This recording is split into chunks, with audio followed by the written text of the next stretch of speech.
क्या किसी शख्स को कोरोना दोबारा हो सकता है?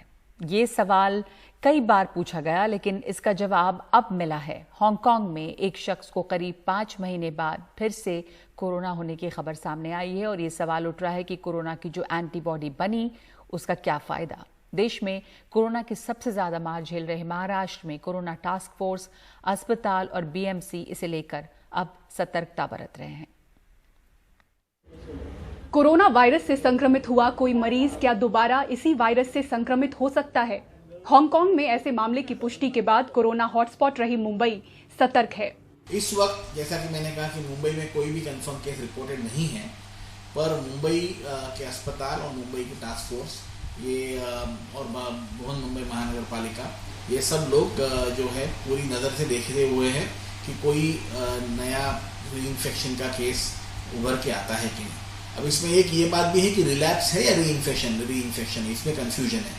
तो सबसे महत्वपूर्ण बात तो ये है कि अगर हम कोई भी रीइंफेक्शन की केस अगर हम उसके बारे में जांच पड़ताल करने वाले हैं, अगर कोई ऐसा पेशेंट मिलता है जिसको कि हमको लग रहा है कि वो पूरी तरह से रिकवर हो गए थे और अब फिर उनको इन्फेक्शन है या इन्फेक्शन के लक्षण हैं, तो उनमें हमको सबसे पहले तो उस वायरस का जो है स्ट्रेन हमको स्टडी करना पड़ेगा कि ये क्या ये डिफरेंट स्ट्रेन ऑफ वायरस है जिसकी वजह से कि उनको ये दूसरा इन्फेक्शन हुआ है।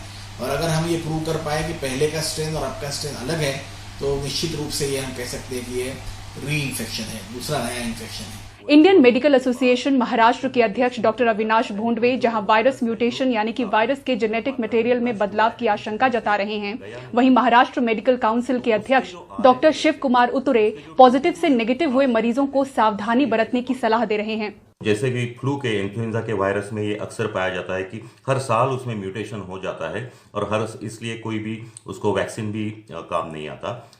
इसी तरह से हो सकता है जब कोरोना के वायरस में कोई म्यूटेशन आ गया तो उसका सीक्वेंस आरएनए का बदल जाता है और वो एक बार पहले कोरोना से वो पॉजिटिव आया, दूसरे बार म्यूटेशन हुए वायरस से पॉजिटिव आया तो वो दूसरी बार भी पॉजिटिव हो सकता है।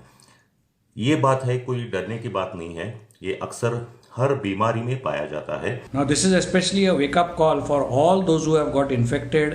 जैसे इन्फ्लुएंजा के वायरस में पाया जाता है कि हर साल उसमें म्यूटेशन हो जाता है, इसलिए वैक्सीन भी काम नहीं आता। हो सकता है कि जब कोरोना के वायरस में म्यूटेशन आ गया, इसलिए मुमकिन है कि टेस्ट में पहली बार वायरस से पॉजिटिव आया और दूसरी बार म्यूटेशन वायरस से पॉजिटिव आया। ये डरने की बात नहीं है, हर बीमारी में पाया जाता है। And cured, that you should continue taking the proper precautions as before. कुछ डॉक्टर्स कह रहे हैं कि कमजोर और पहले से बीमार मरीजों के दोबारा संक्रमित होने का ज्यादा खतरा है, लेकिन असली सवाल ये है कि एंटीबॉडी बनने के बावजूद अगर दोबारा संक्रमण होता है तो जिन वैक्सीन पर काम हो रहा है वो कितनी कारगर रहेंगी। किसी नतीजे तक पहुंचना जल्दबाजी होगी, लेकिन हांगकांग के मामले ने कई उलझनों का रास्ता जरूर खोल दिया है। मुंबई से पूजा भारद्वाज की रिपोर्ट, एनडीटीवी इंडिया के लिए।